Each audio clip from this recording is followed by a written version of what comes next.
Welcome back. Today we are joined by Mark Matthews with Edward Jones. Mark, thanks for coming on today.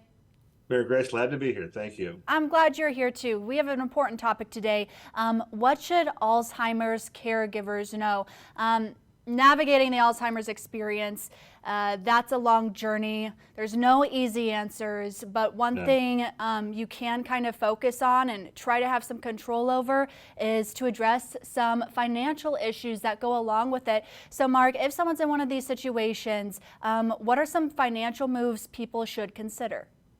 Sure, and these are more about what the caregiver can do to provide the care that they want for their loved one or friend. Um, Helpful to know the person you're caring for, what their insurance covers, if anything, whether it's little things or big things, if they've got Medicare, supplemental policies, if they have some type of coverage that would provide adult day services, which can be very helpful to take some of the pressure off of a caregiving situation, or in-home services or something like that. If they have long-term care insurance, identify where that is and what it will pay. Identify what they owe, if anything, and what their assets are. You kind of need to know where they stand so that you can be prepared to help pay their bills, if whatever they have in that regard, maintain their investments, probably have to spend those down maybe. There can be tax breaks for caregivers if you're spending money out of your own pocket for certain costs. You talk to your tax person about that. But I think probably one of the most important things I can emphasize today here is, have your legal documents in place before things get really bad. And by that I mean power of attorney, healthcare power of attorney. Those things are not hard to draw up and sign off on when everyone has their capacity or even just barely into Alzheimer's and that sort of thing. Later on, if a person doesn't know what they're signing, they shouldn't sign it, and you have to get involved with court systems and so forth. So getting ahead of the curve on your legal documentation that gives you the proper authorization to act on someone's behalf ahead of time really saves a lot of headache. And I can't emphasize that enough. And so, there's Alzheimer's support groups locally and around the country that I know help people navigate this challenging situation. It's not easy. There's no question about that. And so your legal documents are really something you want to have in place ahead of time for many reasons, not just Alzheimer's.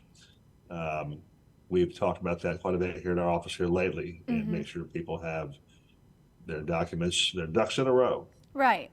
Right. And so I just want to go over, recap that really quickly. Planning for costs, identifying insurance, do you have adult day services covered, things like that, identifying assets and debts, what they owe and what they own, looking for those tax breaks, and making sure those legal documents are in place. Mark, you mentioned durable power of attorney for finances and healthcare, and you said it was very important that you do this whenever it's early onset. They're just starting to exhibit some of those early signs of the disease, so they can be aware of what they're signing, and it makes it a lot easier. And of course, those support care groups. And also, Mark, coming up, there's a way for people to kind of get involved and support Alzheimer's awareness, and Edward Jones is a national sponsor for. So you want to go ahead and speak a little bit about that, Mark? Sure, I'd be glad to. This Sunday, the 24th, down at the along the riverfront there, north of the Remington. I forget the name of the road there, but there at the ball fields, that shelter there is kind of the starting point for this year's Alzheimer's Walk. I think things get going there about 8:30 or so. A ceremony about 9 o'clock. The walk starts at 9:15, lasts about 45 minutes. And you'll see a lot of people there, ranging from caregivers to people that just care, to people that have Alzheimer's.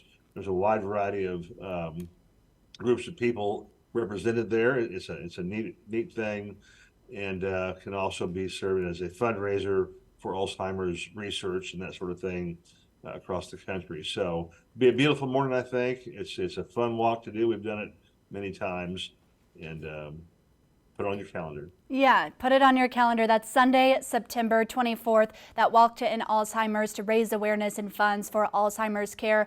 As Mark said, walk starts at about 9:15 near the Remington Nature Center. Mark, one more thing. How can people get in contact with you? I know financial advisors can recommend those appropriate actions if they are in this situation. You bet. So, yeah, I just invite people to look at edwardjones.com, and you can punch in your city or zip code to find advisors near you or a name you recognize, whatever the case might be. So that'll get you anywhere across the country. Awesome. Well, Mark Matthews with Edward Jones. Mark, thanks for joining us and giving us this important information. Thank you, Mary Grace.